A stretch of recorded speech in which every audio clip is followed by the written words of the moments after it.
मुफ्ती साहब आपका विशेष सम्मान, बड़े अच्छे आपने लॉजिक प्रेजेंट किए, बड़ी प्रिपरेशन, प्लानिंग, प्रिवेंशन, प्रेडिक्शन आपको देख करके मेरे को समझ में आया कि मैनेजमेंट में और तैयारी करके अगली बार से लीडरशिप फोरम में जाया करें। वैसे इसकी बात नहीं हो रही है। पूरा देखा वीडियो, बड़ा पसंद आया मुझे, पूरा वीडियो देखा। कहते हैं फेथ पे क्वेश्चन यही बोला जावेद साहब। ये पानी की बोतल भी अपने आप नहीं आती है, इसके पीछे एक लाइफ थी जिसने इस मैटर को मोल्ड किया। बात यहाँ पे रीजनिंग की जब हो रही थी तो मुफ्ती साहब ने रीजनिंग के ऊपर बहुत बात करी। जावेद साहब वहां सबूत मांग रहे थे कि सबूतों की कमी है, तो मैं आपको बताता हूँ सबूतों की कोई कमी नहीं है, अतः सबूत है। और बताऊं आपको, एथिज्म भी एक फेथ है, बस गॉड पे फेथ नहीं है, सारे कोइंसिडेंसेस पे फेथ है। मुफ्ती साहब ने कंटिजेंसी की जो बात करी, टेक्निकली वो बात बिल्कुल सही है।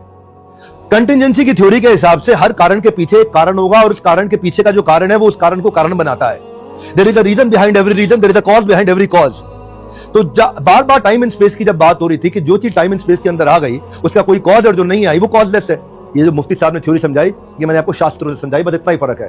थ्योरी उन्होंने भी ठीक समझाई। अगर कोई भी डिजाइन है तो डिजाइनर होगा, अगर कोई भी पेंटिंग है तो पेंटर होगा, तुक्के से नहीं आएगा। भगवान के अस्तित्व पर अभी भी अगर बिलीव ना हो तो उसका तो फिर भगवान ही मालिक है।